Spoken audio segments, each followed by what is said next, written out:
aquí a la Fira del Pollastre en el Prat de Llobregat. Nosaltres venem els pollastres de Potablava. Sempre han sigut una gran diferència dir que tenen IGP, que és un segell de qualitat que ens fa que els pollastres hagin d'estar sempre a l'aire lliure, amb una alimentació completament diferent i que siguin de qualitat.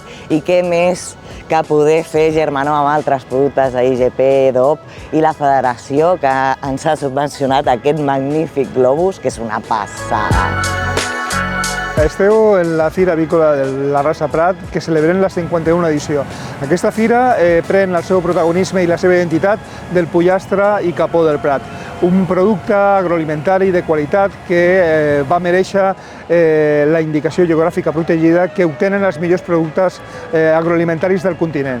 Estem fent aquesta activitat de promoció i de foment en aquest globus aerostètic que veieu a la meva esquena gràcies a la col·laboració de la Federació de DOPs i IGPs catalanes, que ens dona visibilitat i contribueix una mica al prestigi i valoració dels productes catalans. Aquesta fira, com que és tan propera ja a les festes de Nadal, és una gran oportunitat perquè un producte de qualitat com és el Potablava i també la carxofa del Prat, doncs la tinguem a taula, així que consumidors veniu al Prat, disfruteu de la fira i que tingueu molt bones festes.